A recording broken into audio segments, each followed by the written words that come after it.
Recentemente eu gravei um vídeo reagindo ao café com teu pai. E eu começo o vídeo concordando com o que ele diz. E aí, a partir disso, nos comentários já tem um monte de gente falando: nossa, que absurdo, como é que você pode concordar com isso, não sei o que e tal, que tipo de especialista, que tipo de psicanalista você é, né? Muita gente começa já a atacar pedra. E eu vou te falar uma coisa pra vocês, eu vou contar um segredo pra vocês. Eu trabalhei muitos anos como analista, como consultor de projetos de tecnologia. Trabalhava para grandes empresas. E aí eu quero que você imagine o seguinte cenário. Você é um consultor e aí você é contratado por uma pequena fortuna para poder ir até o Bradesco e resolver um problema deles. Você não conhece a empresa, você não sabe qual é a verdade deles, mas você começa a dar uma olhada no case que eles proporam, você pega os dados, você cria um entendimento sobre como que pode resolver aquele problema e aí você vai conversar com o diretor responsável por aquele projeto. E aí esse diretor, ele chega para você e fala algumas coisas que você percebe que estão erradas, assim. Você percebe que a visão dele não é a visão correta sobre o projeto. Por quê? Porque ele está inserido dentro daquele projeto há muito tempo. E ele talvez não consiga mais ver a verdade com tanta clareza, assim, porque ele está vivendo aquilo dali com muita intensidade. Então você vai lá, entende aquilo que ele está falando, olha para no fundo dos olhos dele e fala assim: não, você está errado. E aí a partir disso você propõe a sua solução. Você realmente acha que esse diretor que está ali naquele projeto há anos vai realmente ouvir o que um consultorzinho chegou para poder falar? Não. Por quê? Porque esse consultor sabe do que ele está falando, ele entende do que ele está falando, pelo menos do ponto de vista dele. Ele está ali vivenciando esse problema há muito, muito tempo. Então você não pode chegar falando não, porque isso, isso, isso. Você precisa de convencê-lo do seu ponto de vista, mas levando em consideração toda a experiência, bagagem e ponto de vista dele. Você precisa de concordar que ele tem algum entendimento sobre aquela verdade, que talvez aquilo lá seja real. Você só não conseguiu ver ainda. Então você não pode chegar falando não, porque isso, isso, isso. Você precisa necessariamente falar: concordo com você.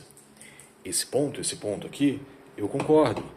Mas talvez esse daqui a gente pode rever. Mas talvez assim, assim, assado, a gente pode chegar lá. E aí, a partir disso, a gente consegue criar uma linha de diálogo. Porque se eu já chego negando aquela verdade daquela pessoa, eu não consigo construir ponte nenhuma a partir daquilo.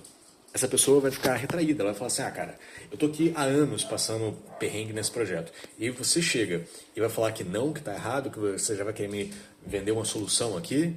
Cara, você não sabe de nada, você não conhece a minha história, você não conhece a minha verdade. Então não quero te ouvir também. Então tá bom, paguei, vou ficar ali, tá bom, tá bom, tá bom. Você vai sair e, cara, troca esse consultor aí que esse cara não sabe de nada. E assim você vai perder o teu emprego. Por quê? Porque você não conseguiu fazer o básico, que é entender a dor do cliente. Onde que eu quero chegar? A gente vive na internet e as pessoas estão muito acostumadas a colocar a sua verdade sobre tudo, né? E esquecem que o outro também possui uma verdade que precisa ser levada em consideração. Quando eu faço um vídeo, por exemplo, falando sobre Red Pill, percebam, eu nunca falei em hipótese nenhuma que Red Pill tá tudo certo, tá tudo lindo, tá tudo maravilhoso. Não, não, não. Eu falo que tem defeitos, mas eu começo concordando. Repare, eu falei lá com café com Deus Pai, com teu pai, eu falei que tem defeitos, mas eu começo concordando. Por que eu faço isso? É uma estratégia de comunicação. Para a gente poder atingir aquela pessoa, a gente precisa de levar em conta o que ele tem para dizer. Se a gente já começa falando não, a gente acaba qualquer possibilidade de conversa ali. Só que vocês, no ímpeto de querer parecer certo, no ímpeto de querer comunicar e passar sua verdade como uma única absoluta, vocês fecham a porta de qualquer possibilidade de comunicação, já falando que a verdade do outro é completamente errada.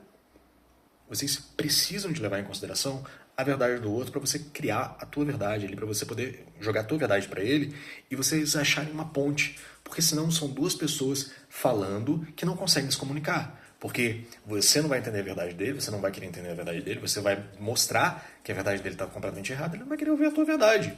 A gente precisa de criar pontes nas nossas comunicações.